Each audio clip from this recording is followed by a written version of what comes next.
Wait, let me sort all this out.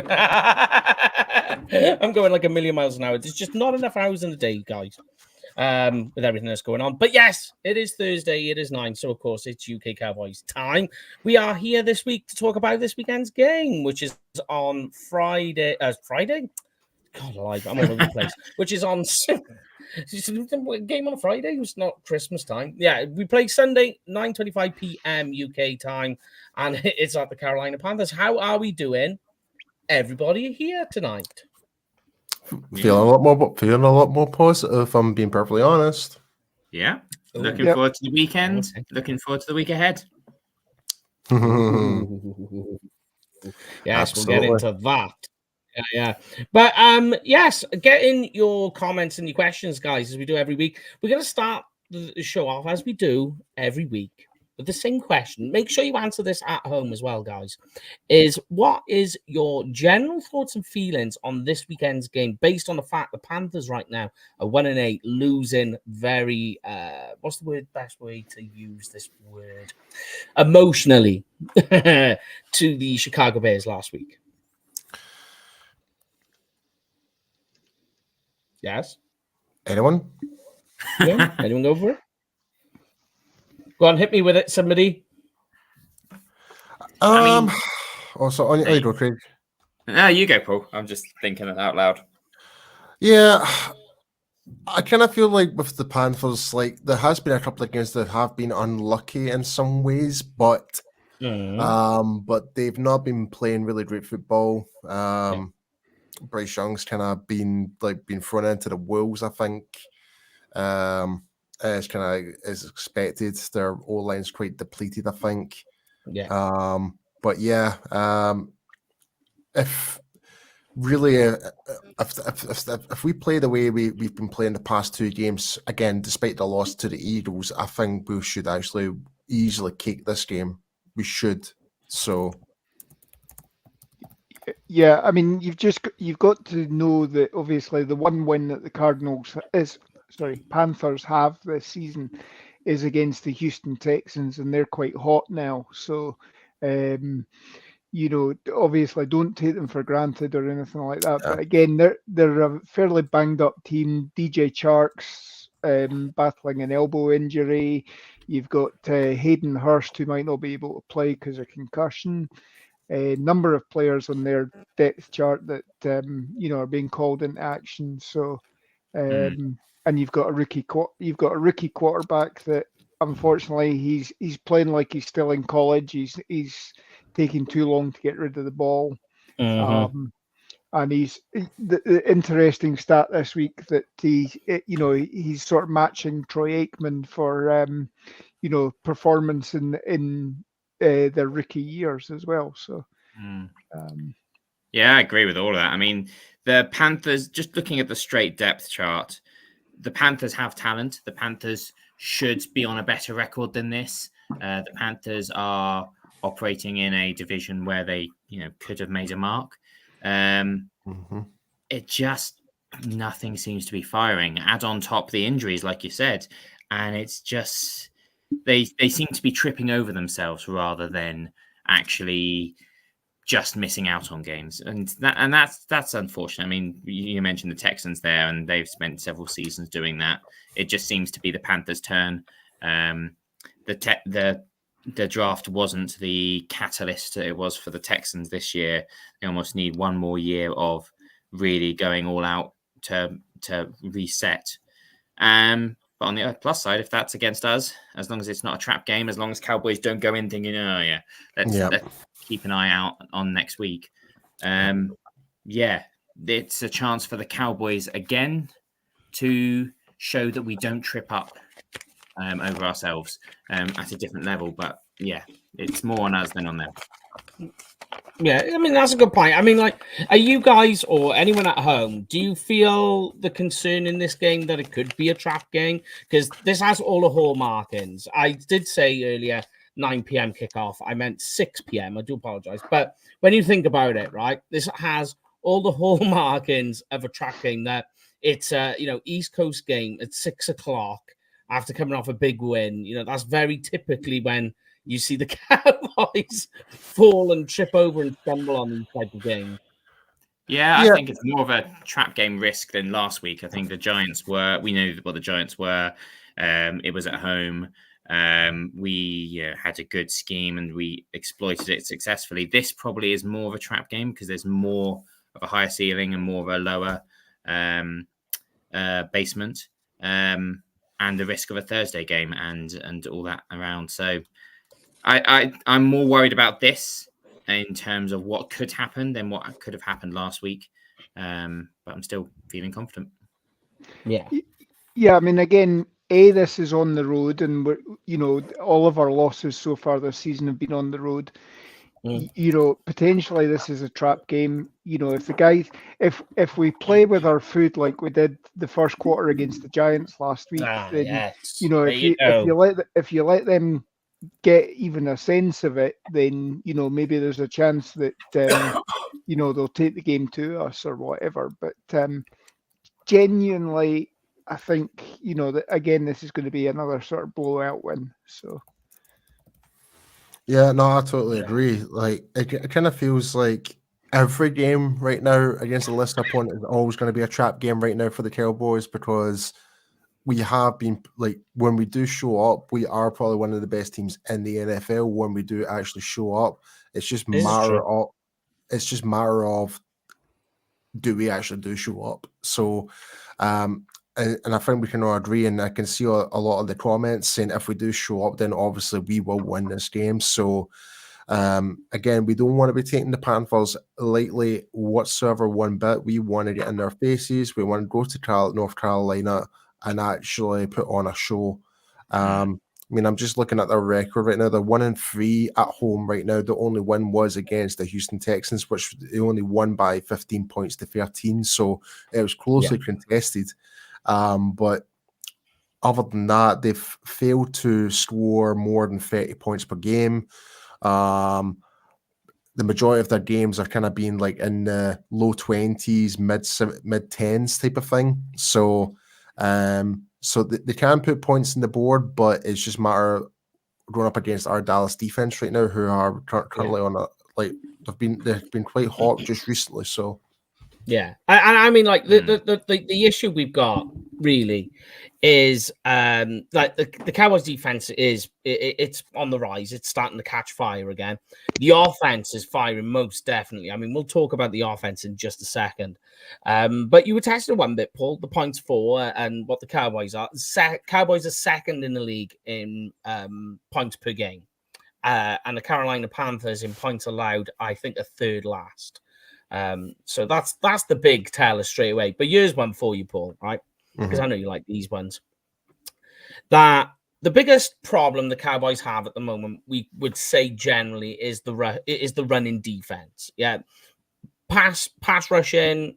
What the guys are doing, defensive backs in slowing down the pass, makes them second best at defending the pass. But here's one for you: the Carolina Panthers rushing 90 yards per game and have not scored a rushing touchdown in the last 3 games.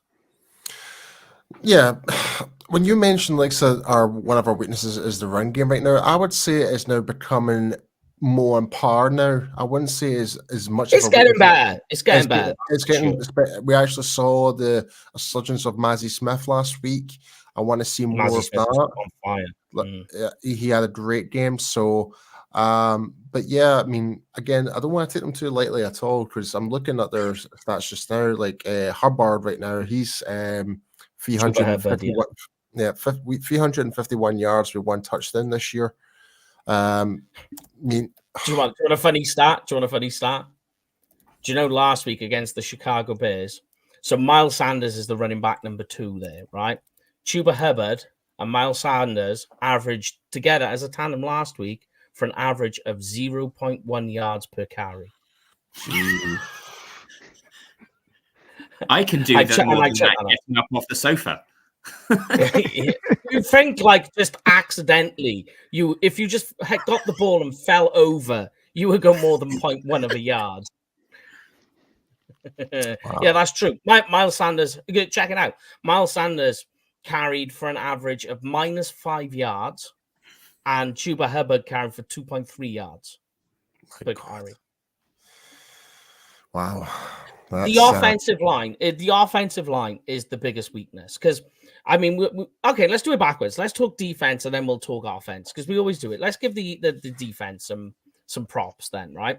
So Bryce Young at the moment is being sacked 29 times this season. That's the third most in the NFL. He's also tried to, because he is a bit of a dual threat quarterback, as you see if you watch his game in Alabama, he's tried to get up and run and make some runs with his legs. And he's done that, and he's made, I think, like about a dozen first downs that way.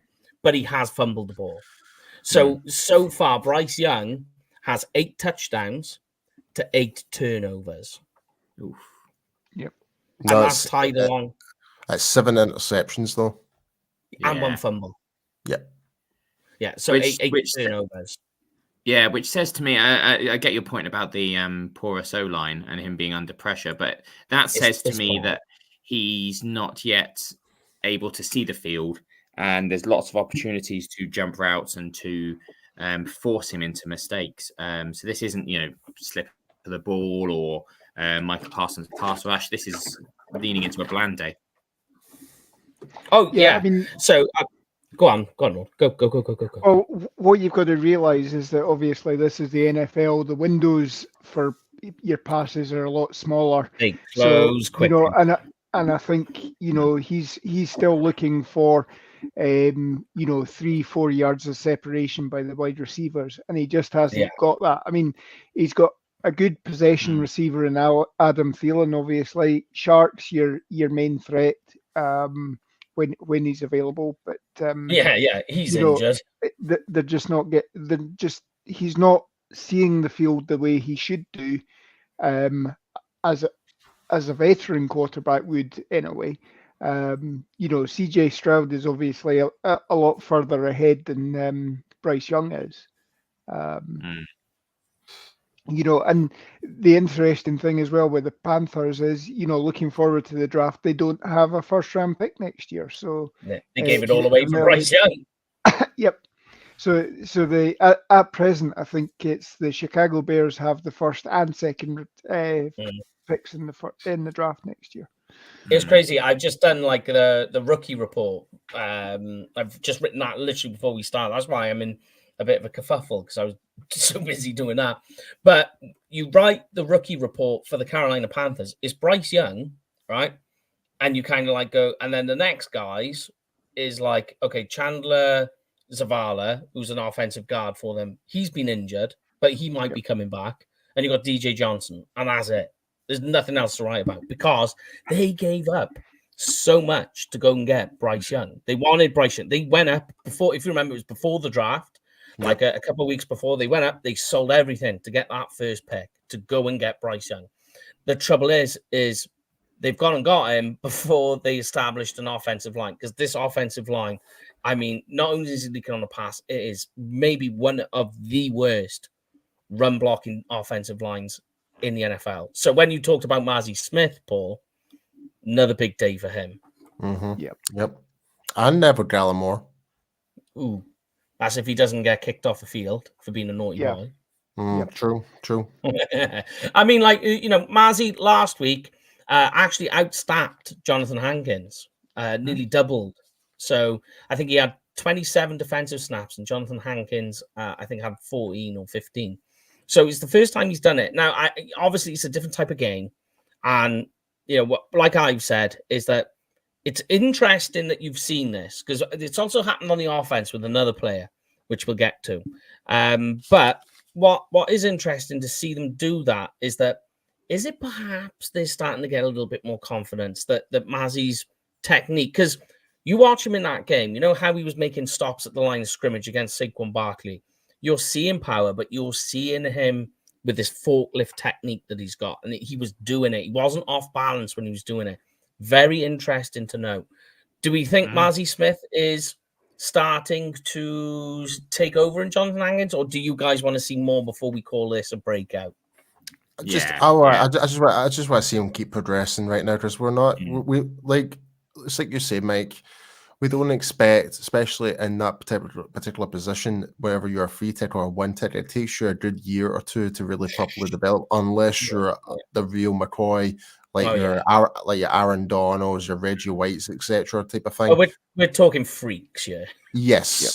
So, I mean, don't get me wrong, Massey Smith is a freak in the weight room. Oh yeah, that's a fact, but there is things he still needs to work on. So, definitely.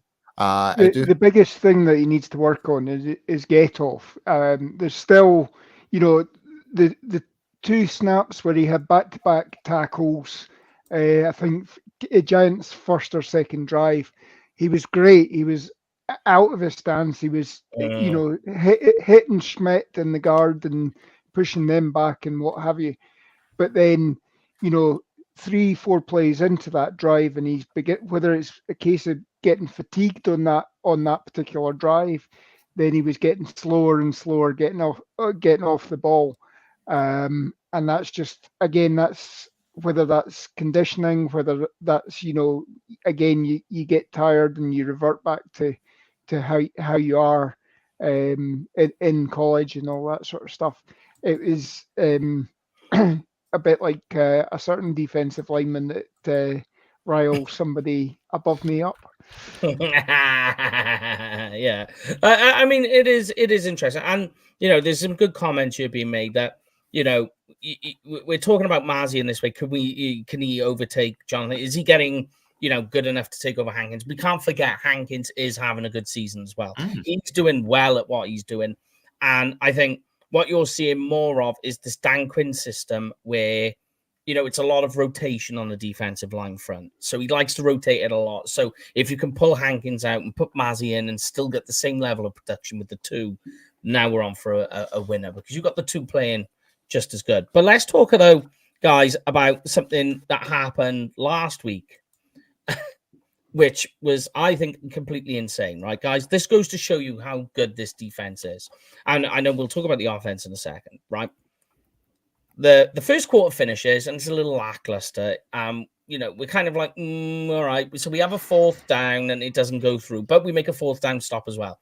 It's 7-0 as we get into the second half. The defense come out, make a bunch of stops, right?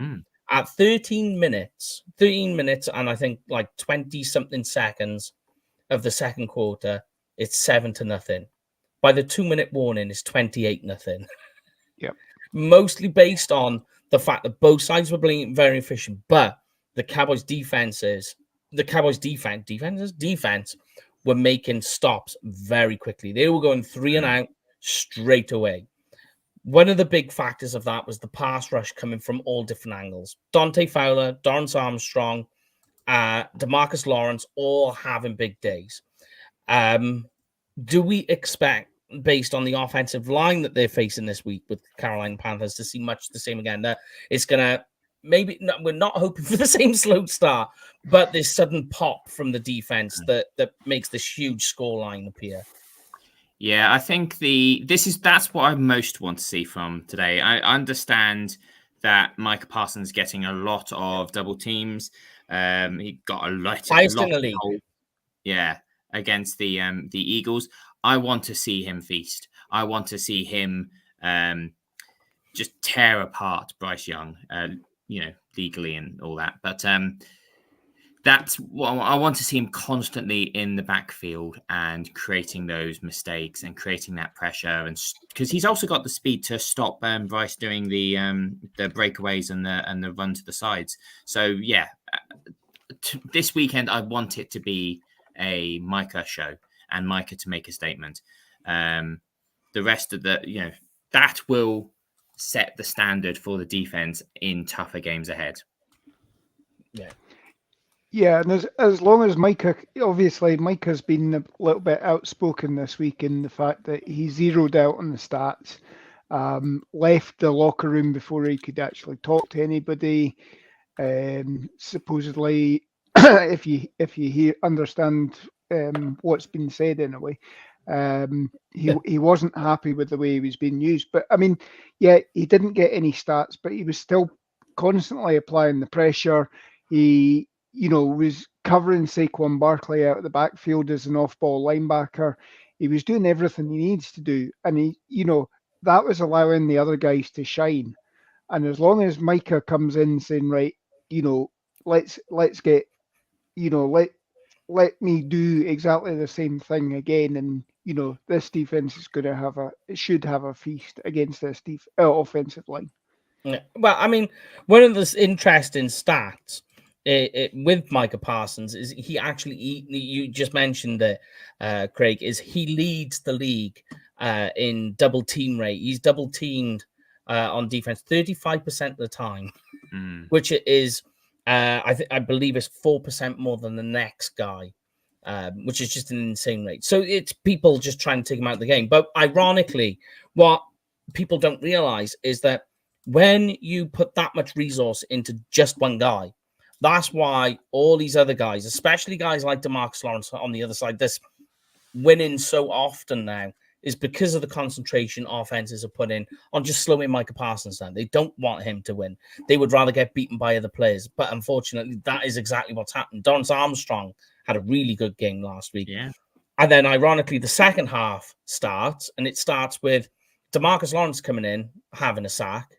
And then the next play, Dante Fowler comes in and has a sack. Yeah. And all of this is down to the fact that they are spending time, especially offensive lines like this, that we're going to face this weekend. And like what we faced last weekend with the Giants, they will just key on one guy and just be like, just stop him. But they forget about everything else, and everything else just has a field day. This is the point I keep making, right? See where it comes to the different defensive line. I know people are saying, oh yeah, Micah was not a no-show. He was a show, but it's just because he wasn't on the stat sheet doesn't mean to say that he was out. He was there performing very well. The reason I'm saying that is because he's obviously getting all the attention, and that's why, like said, DeMarcus Lawrence, etc., it works doing like a chain reaction. When you mark down more heavily on one person, it's just going to free up someone else. Yeah, it's as simple as that. That's probably the most logical way to really put that in perspective. Yeah, it absolutely is a team game, and it's by doing he's affecting the game. Holes, yeah. Because his pass rush win rate is still really, really high. I think it's second in the NFL. So he's the highest double team rate, but he's still winning. That's the point. And when you have that, and then you go max protect, so you put like a running back. So you double team Micah Parsons. Then you have a running back who's trying to protect back there as well. All of a sudden, that's all this going on, which means all the other guys that are around him are just they're just feasting on basically what the offensive line is leaving left behind. So I think that's quite an important one. But here's one for you, right, guys? DaRon Bland, second in the NFL with interceptions, got another one last week. He is only one more pick six away from tying the NFL record for pick sixes in the season. So they are not throwing that many interceptions. Oh, come on, Mr. Paul. Don't forget, Brandon Aubrey is one more field goal, I believe, from actually breaking the NFL record as well. He is. He's one more away from... Yes, he's tied it, so he's one more away from beating it. And ironically, Brandon Aubrey last week, 7 extra points all kicked. Didn't miss an extra point. So going back to we was talking about this before. I know we're going on a tangent, but it has been confirmed that Brandon Aubrey did kick a non-K ball on that extra point he missed. And he has actually got the record. He actually passed. 19 is now the record. 18 was... was the tie? 18 was the tie, 19 is the record. So I thought it was 19. Either way, we've got ourselves a kicker, ladies and gentlemen. Yeah, hang on to him. Just goes to show you can find them anywhere. But hey, look, kickers matter. They're people as well, But so I mean, DaRon Bland, he's one away from tying the record. Do we think then, based on the fact that Bryce Young is throwing up these turnover-worthy plays at a very high rate, DaRon Bland makes that or ties that record this weekend? No, breaks it. Who knows, mate? Honestly, who knows?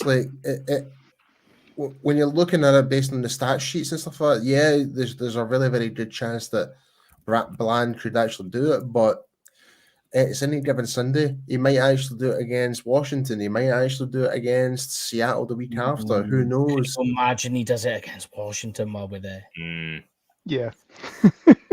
But you get what I'm saying. Like I think, Yeah. like, because we've got what 9 games left, essentially. Is it? Yeah. 9 games. Yep. 11, 7. Yeah. No wait. 11. Yeah. No. Trying to work it out. We're 6-2. 6-3. 6-3. So 8 games then. 8 games left. 8 games left. So he's got 8 Quick games maths. left. Quick maths, guys. Oh, good Lord. It's late. So yeah, he's got 8 games left to actually try and break the record. I think he will do it. Whether it's this game or it's the next game or the after game, we do not know. It just really depends on how the other team performs as well. So, but do I think confidently that Blanc can do it? Absolutely. What game? No idea. Yes. See, like Andrew there, I was going to say, 2 picks this week based on how he's playing and how Young's playing. But actually, no, I don't want him to now. I want it next week. So just send him a quick message and tell him just to hold off that performance. Yeah. Well, we will be seeing Deron Bland before the game. So there you go. Are we? Yes. He's at the fan event. No, he's not. Is he? No, he's not. Is it changed? No, it's Sam Williams, Tyler Smith, and Yang Thomas. Yeah, Deron Bland was supposed to be there too. No, his name's not being mentioned. Okay. Yeah.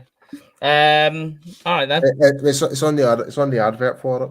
No, it was just something that I was told a while back. And I think they were trying to get him in. Barry was trying to get him to come along to that one, but they got Thomas instead. No, that's all lovely. Talking of safeties, okay, I'm going to put it this way. I think that Jaron Curse, he's doing okay. What he's done so far is fine, but you can definitely see he's starting to slow down from what he did last season. I think Malik Hooker as a free safety this season is doing excellently. I think he's a Cowboy for a long time, and he's going to be that guy. I'm more worried about, though, Donovan Wilson. Just lately, just doesn't seem to be hitting his stride. You know, like before with Donovan Wilson, he was this guy you could have on the field, and he'll make these tackles for losses, and he'll take on guys, and then all of a sudden there's a sack coming the other way. Or he's forcing offensive lineman or a running back to have to chase down, and it's a complete problem. He's this guy who makes these really big plays on defense, and he's not getting them. Are we concerned that after we paid this big money, we're not getting the Donovan Wilson of old?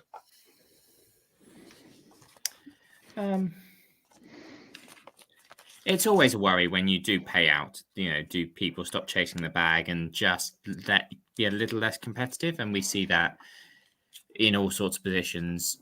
I don't know. It's one of those positions where you can have 2 or 3 where you really stand out, or depending on the scheme, depending on the opponents, they just go a bit quiet. So I'm not particularly worried yet. I don't think that we've paid out for last year's performance and getting this year's performance. I don't know. It's quiet, but it's not a concern for me. Yeah. Again, I'm not too bothered either. I think Dan Quinn's defense has had to change this year, obviously, with the loss of Leighton Vander Esch. You've been bringing on Juanway Thomas, Marquise Bell, having them playing similar positions, or moving into that sort of hybrid linebacker role that you're talking about. So the fact that again, it may look that they're having a fairly pedestrian season, but in actual fact, it's because other people were stepping up and making the plays and what have you, and you're just seeing them doing mop-up duty almost. So yeah, it's just a little bit concerning. But one big thing, I mean, obviously you mentioned about LVE. I'm gonna say we obviously wish him all the health that he can deserve or needs, because it's looking quite serious at the moment, whether he will even come back to play in the NFL with the way things are going. Because he was told last time, one more neck injury, and you're gonna have to call it a day. And obviously, he's had another one, and here and we are. So he's got a child. He's got a child on the way. He wants to, obviously he'll want to be able to, be fully functional and everything in later life and what have you. So perhaps this is, that he needs to take the rest of the season to think about what his priorities are. I'm sure Jerry, I'm sure Jerry would love it if to create a assistant linebacker role for him or something like that, so that you've got obviously Sean Lee passed on his knowledge to Leighton. Leighton's passed it on to Damone Clark, but just having another voice of reason in that linebacker room would be brilliant. So. Yeah, there's a chance. There's a chance, but I think this is going to be it. But what is good is Clark. It kind of like he was scaring me a little bit at the start of the season, but he seems to be finding a groove now. Like he's not freelancing as much. Like he understands the assignment and the role and the job that he's got to do. And Bell coming in has been just an insane. We knew he was very good at stopping the run. Because he's always been a good run stopper, but we're seeing it now, and it's been good that that it hasn't missed a beat. Because the big thing, we said it all off season, was that the linebacker position was the defensive weak spot, and at the moment it doesn't seem to be the case. That it's held up fine. It's holding up fine. Plus, you've got other pieces behind that they brought in. Just to put on the practice squad, which should keep. It looks like they're going to be an elevated to a permanent role as well, which is fine. But yeah, I think that's the stopping off point there. And I think as long as they can stop Thielen, that's the big one. I'm not worried about the running, because the running, I think, is going to sort itself out. It's stop Thielen. DJ Shark is unknown whether he's going to play this weekend, because he missed last weekend's game. So I think they're capable enough of slowing everything down on that side of the ball. What's interesting, though, that we need to talk about is the Cowboys' offense, which at the moment is in full stride. Dak Prescott, 5 touchdowns last weekend, over 400 yards of offense, which means that Dak Prescott now has 10 games in his career of 400 yards or more. Only Patrick Mahomes has the same number. The next quarterback who does has 5. Yeah, he has been playing, and he didn't even play the full game last week. So he missed a quarter. So we could have inflated it if we wanted to risk it. But he has been playing smart, confident football. And for all the naysayers who rightly questioned his performance last year, some quite harshly, this is the Dak that we had before the injury. This is the Dak that's actually, he's not Mahomes, the top of what Mahomes can be. He is a very good quarterback who knows how to run this offense. And we're seeing that now. And I'm loving what we're seeing. Yeah, I mean, just the whole thing about Dak being willing to now move around the pocket, run with the ball. And, him scoring from, 14 yards out or whatever, again, that's creating opportunities because the defense is having to worry about what he's doing. And that's actually helping him as well. The one interception he threw last week, I mean, the Giants, Wink Martindale must have been crazy because all they were doing was man coverage most of the time. Yeah. And I think for some reason, whoever it was, I can't remember who got the pick, but I mean, basically he was man coverage, and then last second he sort of peeled off and went into a sort of roving zone defender or something like that, and just happened to be in the right place at the right time. I don't, whether that was a intricacy of their scheme or whatever, I don't think Dak truly saw that. I think it was whether the guy was meant to be there or whether it was just a case he'd given up on his receiver or whatever and just happened to be in the right place at the right time. I don't think you can truly blame that on Dak as such. I'm putting it on Dak because he shouldn't have thrown the ball there, right? But what it looks like is him and Ferguson were on different pages. That there's a miscommunication. That Ferguson wasn't where he was supposed to be, and it was a time throw.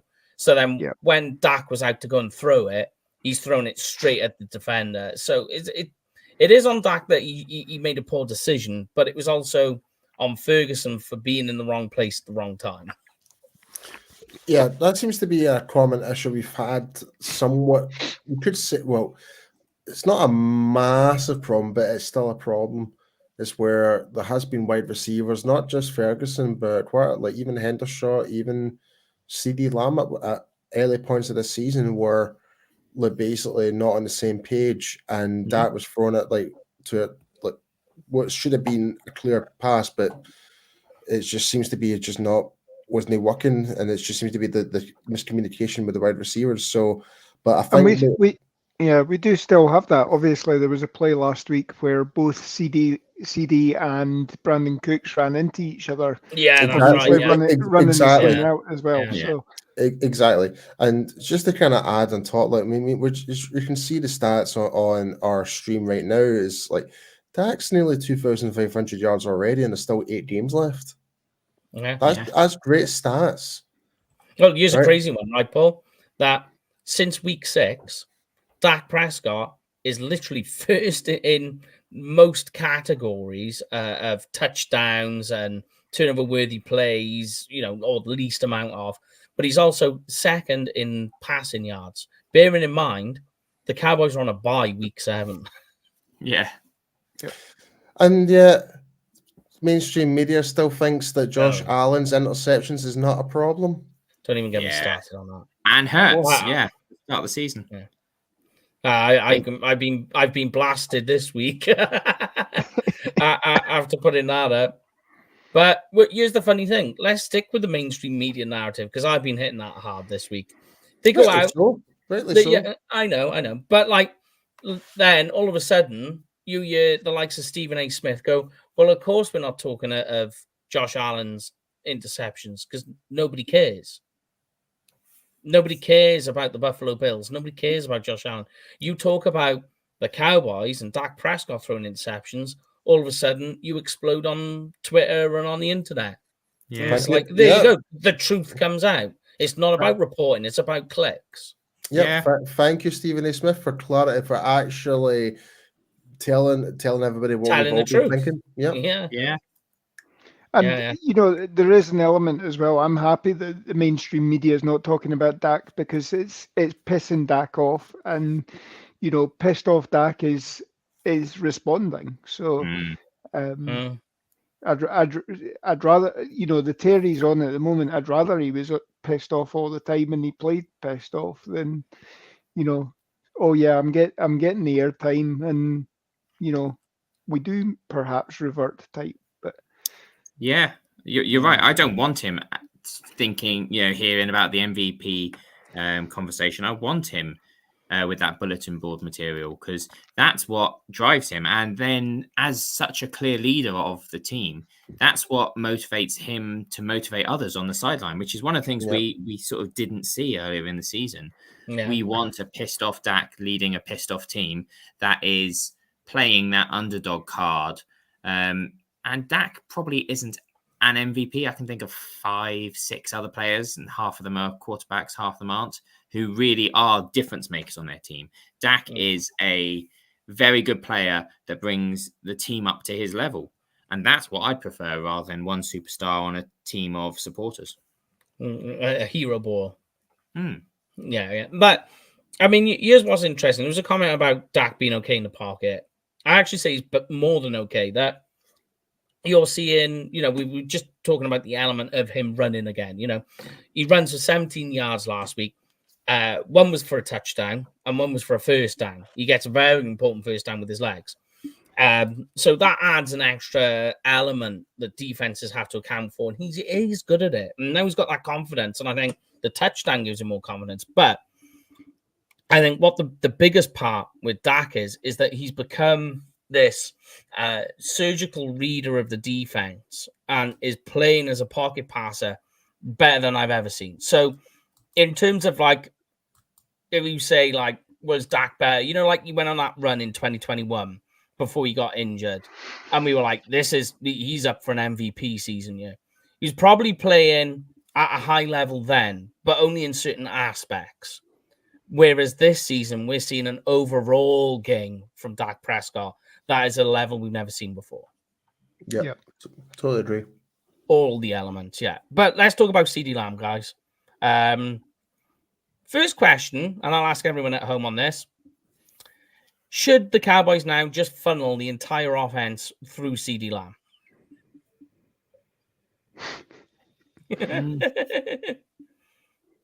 I mean, their relationship is really growing, and that's great to see.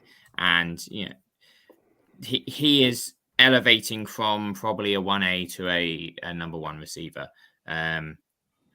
But also, we faced defenses that haven't covered him that. You know, they haven't isolated him as the number one threat, like we're talking about with Micah on the D line. And once, I think, with the more attention he's getting, once we start to face more cohesive defenses later into December, then he's probably going to get focused more. We probably don't want to change our scheme based on what we're seeing now, because it may not fit as what we're seeing later in the year when we need more wins. Go on, guys. I think in the meantime, I think you do focus it on him as well. I mean, because at the moment, you know, the same way that we're talking about Micah Parsons, that, you know, he's setting it up for everybody else. I mean, Brandon Cooks has been relatively quiet and then goes off for 170 odd yards last week. We'll talk about him now. And again, that was purely, again, that was probably a case that, you know, the Giants eventually did try and focus on CeeDee Lamb, even though obviously, you know, you bring Cooper Rush in and Cooper Rush gets the final pass to Lamb for his yardage and what have you. But I mean, obviously, the main thing is that at the moment, where not, you know, previous years we would be running to set up the pass. I think we're doing it the other way around this time. We're passing it to try and set up the run.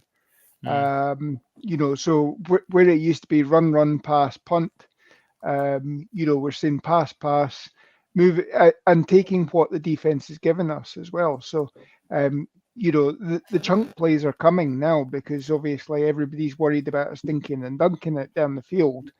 But, you know, CeeDee Lamb's managing to find the sweet spots in the defense, make those catches, and then it is opening it up for everybody else. And I mean, Gallup only had 2 targets last week, I think. Yes, he did. You know, that's correct. 41-yard TD pass. You brought Jalen Brooks into activity last week as well. He responded. He made the first 3 or 4 catches of his career as well. We'll talk about him now. Tolbert had you know, a couple of catches as well. You know, spreading it around. But I mean, I think overall, CeeDee Lamb is you know, the gas pedal for this offense. Yeah. I mean, it is pretty wild what we're seeing with him. But is this the type of game where you think CeeDee Lamb could get another 150-yard game and go for 4 in a row? Very, very easily. Yeah. I mean, let's be honest here as well. I think he's only 100 yards behind from the top passing yards leader, and he's like 30 odd yards behind AJ Brown. Yeah, something like that. So, and let's not forget AJ Brown's playing against Kansas City this weekend. Yeah.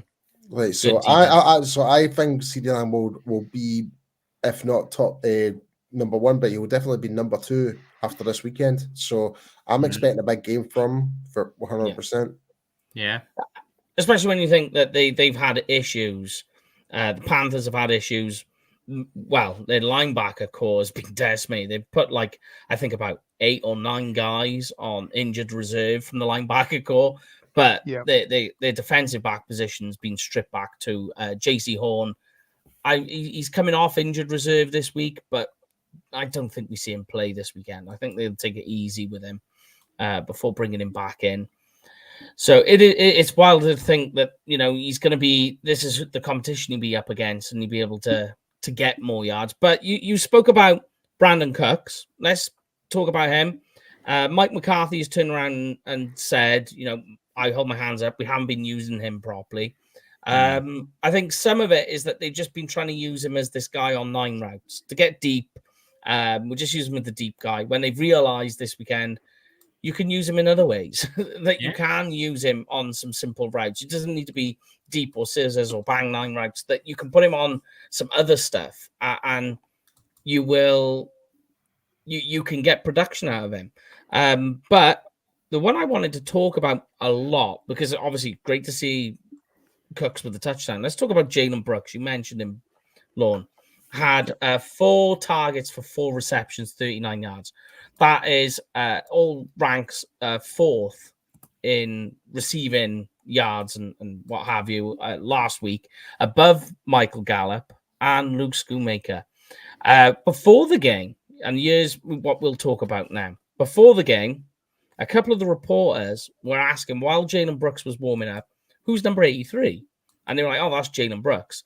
Coaching staff here, he's going to be one of the best wide receivers on our roster next season, is what they said. And I got told that, and I was like, very interesting. Do you think over the next few weeks we see a rise in Jalen Brooks snaps on offense? Yes. I think so. I think he's going to get more attention now. It's just right. I think he's going to be given more options now, for sure. Yeah, I'll admit I don't know that much about him. It was good to see him. I got another variable in the offense so that we are hard to scheme against. If the coaches are saying such high praise for him, I think someone mentioned about we don't need to give CD a new contract. Maybe. It's Labarsky, don't worry. But yeah, if he has the ability to, I mean, because Cooks is playing well. I want to see more of him, but he's not a long-term option probably. If Brooks replaced Cooks, then as our long-term option, maybe Gallup gets eased out. Then if they're seeing that potential, let's see more of him in games where we can try him in different ways. Maybe, we can scratch the surface and see even more potential. Yeah, I think obviously benefited from having to play the Giants last week. That we joked last week that this was effectively a preseason game, and you would be so far ahead come the third quarter that you could start playing everybody. If Jalen Brooks hadn't responded with those 4 catches, showing good hands, showing that he can make the catch under pressure or whatever, when the highlight or the floodlights are on him, then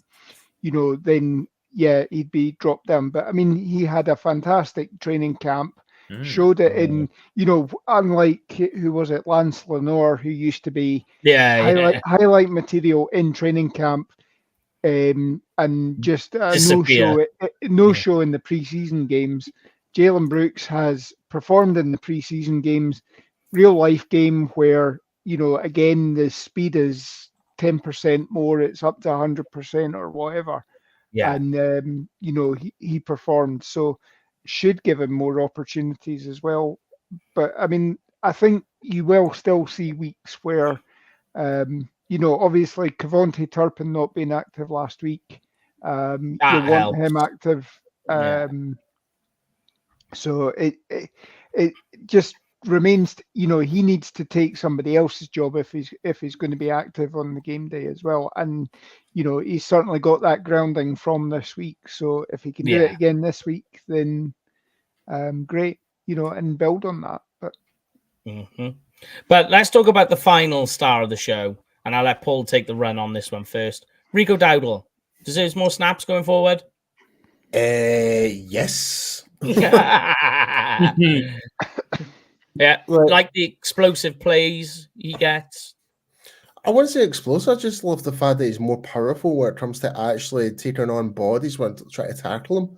Yeah, He's definitely at the more of a proper power back, and it's something that like I said, Pollard, Pollard and Bringway, what's his face?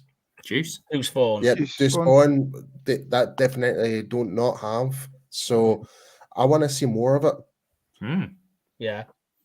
Any Yeah, guys his want to add ability- to that? Go on. Yeah. Yeah, his ability to break through tackles or make people miss is something that once he gets some steam up, he can really get those yards after contact. And you're right, that's what we've been missing, and that's what I was hoping for in the off season. Just a bit of a change of pace back. If Dowdle continues to develop in that, and this may be a week to see that breakout, then it's not taking anything off Pollard's plate. It's broadening the running options in general. So more please. Yeah, that's for sure. And then we'll just add very quickly before we finish that Peyton Hendershot is off injured reserve. I doubt we're going to see him this weekend, but we could see that old reunion coming back for Thanksgiving where we see them playing whack-a-mole together again in the red bucket. Yep. So there's a possibility. But just a quick one before we move to the final segment. Do we think with Peyton Hendershot coming back, this is Luke Schoonmaker's last game as having some central or prime level snaps, that this is a move to sort of not push him down, but because he's a rookie tight end, but to just ease him back a little bit and let him develop this season? I honestly don't know, to be perfectly honest with you. I don't know what to make of Shoemaker right now. He did make an obvious drop in the game last week there, but I guess, like you said, he is a rookie. He's still got time to develop. I think it's like just give him some snaps there and there, and look forward to more next year. Because as of right now, Ferguson's tight end number one. Make him the primary focus. Yeah. I mean, again, Schoonmaker had some highlights last week, and some of the run blocking that he did on to spring Pollard and Deldo on some of his runs as well. Schoonmaker was on the field knocking the guys backwards and what have you. But to be honest, at the moment, obviously we've just activated the window to bring Hendershot back. There's no guarantee that you're going to elevate him, because at the moment, we need to try and get Rashawn Evans up onto the 53. How are you going to do that? Who's going to be sacrificed for that? Is there going to be an injury developed to try and stash him away on IR or whatever? And how do you bring Hendershot back as well? Because McKeon's been playing quite well as well when he's been around as well as a blocker, not as a receiver. Okay, I'll let you off. But there was question marks about Hendershot at the beginning of the season as well. He had drops as well. So true. How do we bring these guys up is the main thing. So the good news is while we're talking that, Cowboys generally health-wise look okay. Turpin is a full participant in practice, which is a big one. But if you go through the Panthers list, it's bad. So, I mean, Ian Thomas, Stephen Sullivan, and Hayden Hurst, who all play tight end for the Panthers, are all looking like they may not play this weekend, which means it's just Tommy Tremble on his own out there. CJ Henderson, who plays cornerback, he's questioned because he's in concussion protocol. Laviska Shenault, who used to play for the Jags, he's questionable to play. Other ones then are Taylor Moton, who plays tackle. We've got Austin Corbett, who plays guard. And then a little Cowboys blast in the past, Xavier Woods, if you remember him, playing safety. Yeah, you've got to remember he doesn't give 100% on every play anyway. So. Yes, if we remember that old comment. All right, then, here we go, guys. Let's get ready for it. It's the moment of truth. Yes.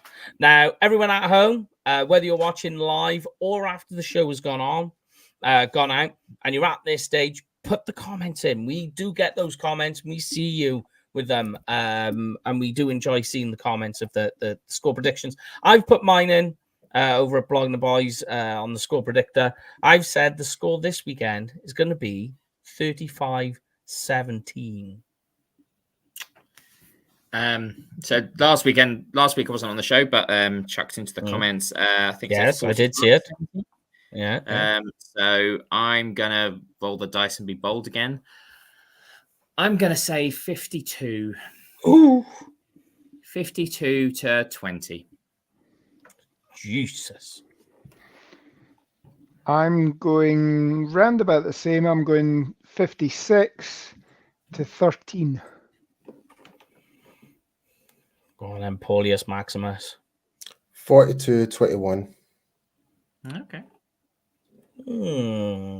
Okay. Be interesting to see how that works out on your. 45-21. Oh. Oof. Wow. All right. Gonna make a note of that. And more specifically, your one. Okay. So, all right then. Yes. So this will be a fun part when it comes to the Cowboys mini moment, and we get those scores up. Jamie last week pretty much almost nailed it. He was really close to the final score. But we've got some scores coming in, guys, from some of the fellow UKs. As you can see, some of them going with big scores that some of you have. Maybe I was a little bit off. All right, then. Let's get into this, guys. Final section. Make sure you play at home. If you're playing after the show's gone live, just put in the comments the name of the player you're talking about and whether it's over or under. We see your comments. Don't you worry. So let's start things off. Oh, wait. Let's start off with the scores. Oh, it was a big week last week. A lot. All of you predicting almost perfectly correct. Are you ready? Go on. The big moment. Paul now at 65%. 7 games. Jamie leading the way with 67. Lorne, you were dipping quite badly, but look at that. I know. You're clawing back in. You're clawing back in. At one point, you were down in the 30s, look. So you've had some good runs there. So yes, there we go. The only ones we've got on just one bonus point for the season is Brian and Gray. Is it Graham? Graham on 1 point? Oh, no, he's on 3. Graham's on 3. So Rich is as well. So we'll have to keep an eye on that because they can't get away with that. But anyway, guys, let's get into this. It's a simple game of over and under. Let's start off. Dak Prescott, 19.7 fantasy points, which, as I mentioned, he's on an absolute war path at the moment. First in touchdowns since week 6. And I think he scored something like 30-something points last week. Oh, I'm on the wrong bit. So, Paul, everybody going over on this one. Yep. Yeah. I think that's a fairly... Yeah, it's a fairly easy one, that one. Now, last week, Tony Pollard was predicted to score 15 points. You all said less. And we're all correct. So this week he's up for 14 fantasy points. But bear in mind, the Panthers are very bad against the run. But they have to account for Rico Dowdle. Split. Yeah. I think the Rico Dowdle factor means that it's probably what was the number again? 14 on the nose. Paul's going with a push. Yeah. I'm going for a push as well. It's got to be around that. I'm going to go lower. Just.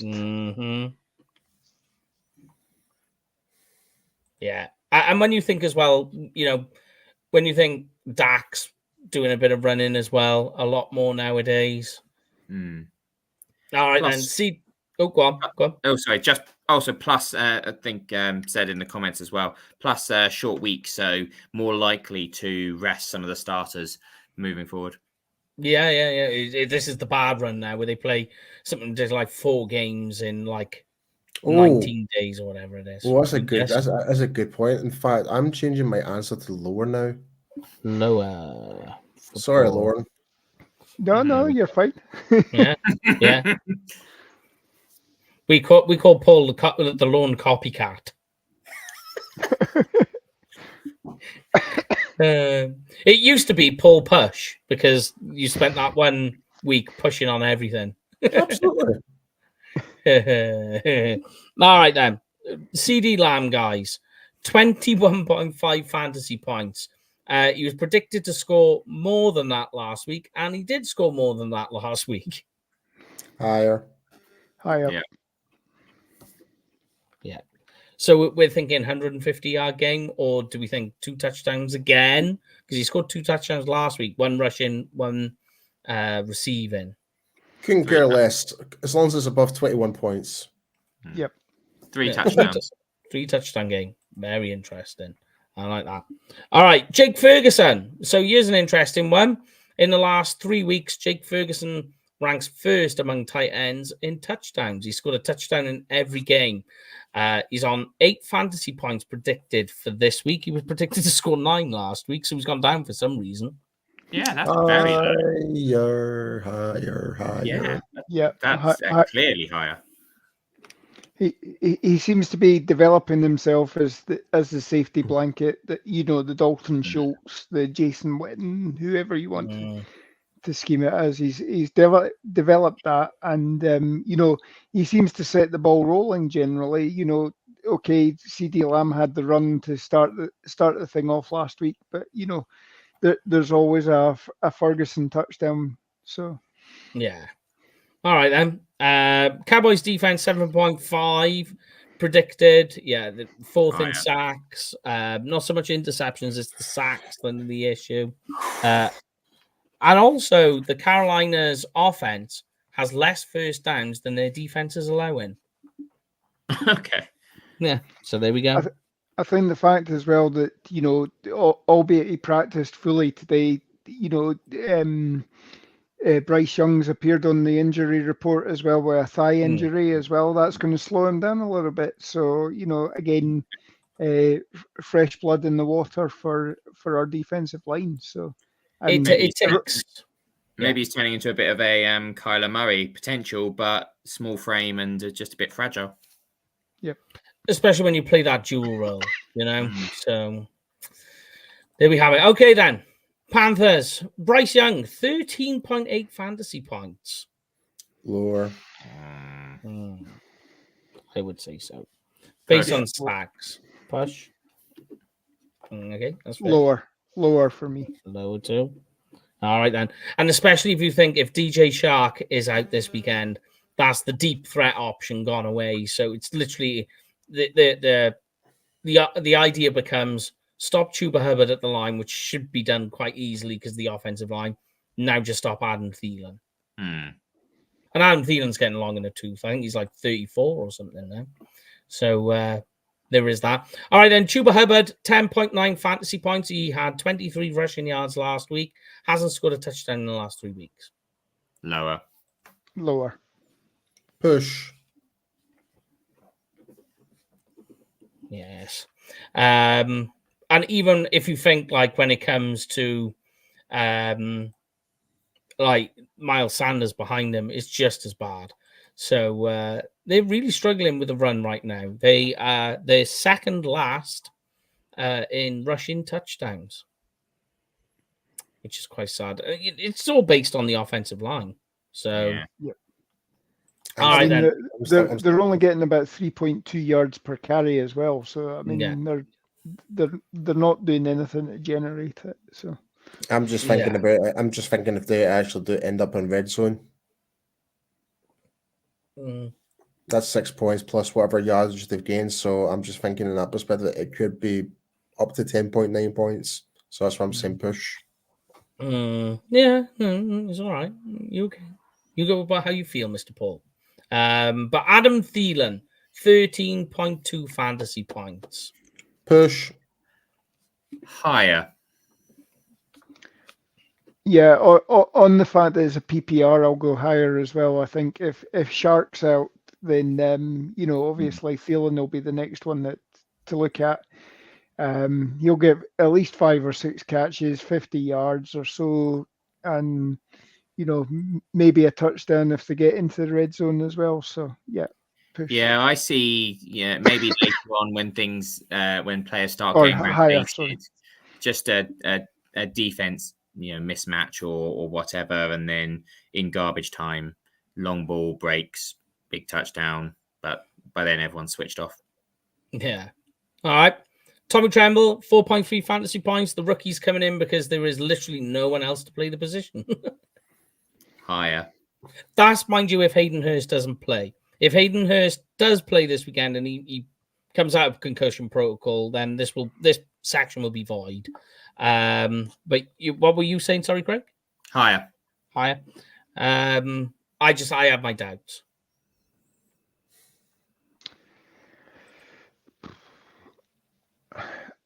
Again, it's probably good for a couple of catches. Yeah, I'll go higher as well. A couple of catches, 20 yards or so.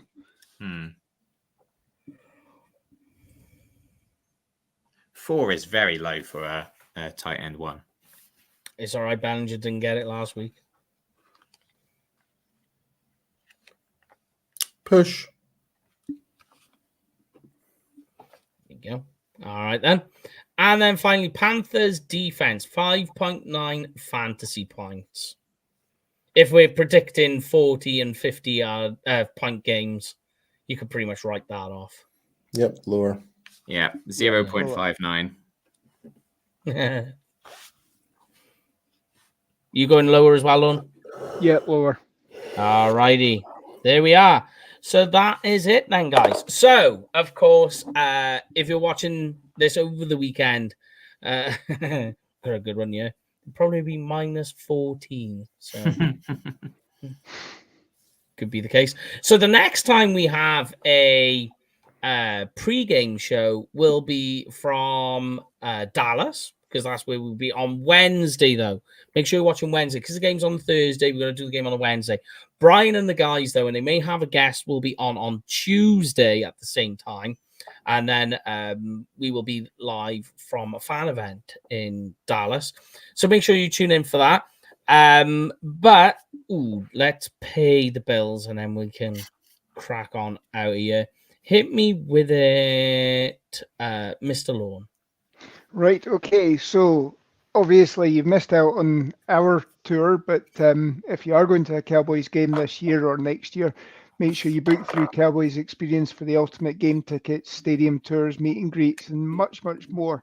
And if you saw, Barry has put on his page this week that there is a big guest coming up next week. So we really need to know who that is. But and obviously they'll treat you like royalty. They'll work with your arrival and departure times, and make sure that if you are booking with them, you use the code UK Cowboys, because what happens?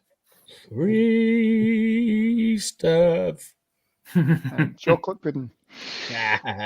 But yes, guys, so that is it for this week. As I say, we will be back on Tuesday for the pregame show, then again on Wednesday, but it will be an hour earlier as well. But the show will be running on for about 4 or 5 hours, depending on how long things go on for us. It's going to be interesting. Make sure you watch it, because we're getting everything going on that one. Got a lot of planning to do for that show. But as always, I started with the first word. So these guys all have the last word. Be safe, guys. Have a great weekend and enjoy the win. Come on, Kansas, beat those Eagles. Yep, have a great week, guys. Good luck to Nick Harris tomorrow on Talking Cowboys, who's doing the hot chip challenge and various hot sauces as well. So hope he survives that so that we can catch up with him next week. And let's tame those Panthers and on to Dallas. Come on.